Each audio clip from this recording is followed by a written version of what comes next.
இந்த படத்துல நம்ம ஹீரோவோட ஃபேமிலி வந்துட்டு பாத்தீங்கன்னா காசி வாரணாசி வந்துட்டு போறாங்க. ஸோ போகும்போது ட்ரெயின்ல வந்துட்டு பாத்தீங்கன்னா சாப்பாடெல்லாம் சாப்பிட்டு போறாங்க. ஸோ இந்த படத்துல வந்துட்டு பாத்தீங்கன்னா ஹீரோவுக்கும் ஹீரோவோட அப்பாவுக்கு வந்துட்டு பாத்தீங்கன்னா சுத்தமா செட் ஆகாது. ஹீரோவோட அப்பா வந்துட்டு பாத்தீங்கன்னா அடிக்கடி இறங்கி வந்துட்டு போயிட்டு இந்த மாதிரி டீ எல்லாம் சாப்பிடுவாரு. அந்த மாதிரி நைட் டைம்ல வந்து இறங்கி சாப்பிடும் போது ஒரு சின்ன பையன் வந்துட்டு அவங்ககிட்ட வந்துட்டு டீ குடிக்கிறாரு.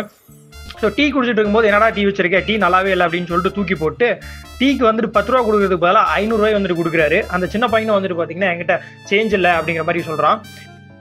அந்த சின்ன போய் 500 ரூபாயை பார்த்த உடனே அந்த டீ வச்சிருக்கா இல்லையா, அந்த கப்பு எல்லாத்தையும் தூக்கிட்டு ஓடிடுறான். ஸோ நம்ம ஹீரோவோட அப்பா வந்துட்டு பார்த்தீங்கன்னா அவனை பிடிக்கிறதுக்கு பின்னாடியே வந்துட்டு போறாரு.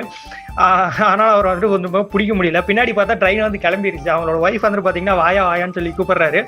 இவர் வந்துட்டு பார்த்தீங்கன்னா ட்ரெயின் பிடிக்கிறதுக்காக ட்ரை பண்ணிட்டு ஓடுறாரு. ஒரு வழியாக கையை பிடிச்சி ட்ரெயினை ஏறுவாரு அப்படின்னு சொல்லிட்டு பார்த்தீங்க அப்படின்னா கையை பிடிச்சி இழுத்து விட்டுறாரு. 2 பேருமே வந்துட்டு பார்த்தீங்கன்னா சேர்ந்து வெளியே வந்துடுறாங்க. இந்த சீன் வந்துட்டு பார்த்தீங்கன்னா சூப்பராக இருக்கும்.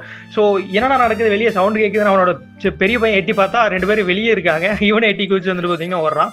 அதே மாதிரி சின்ன பையன் என்னாச்சுன்னு சொல்லிட்டு பார்த்துட்டு ஓடுறான். பார்த்தா ட்ரெயினில் வந்துட்டு அவங்க தாத்தா மட்டும் தனியாக விட்டுட்டு எல்லாரும் ட்ரெயினுக்கு வெளியே வந்துட்டாங்க. ட்ரெயினும் போயிடுச்சு. ஸோ இதுக்கப்புறம் என்ன நடக்குது அப்படின்னு சொல்லி அடுத்த பாட்டில் பார்ப்போம்.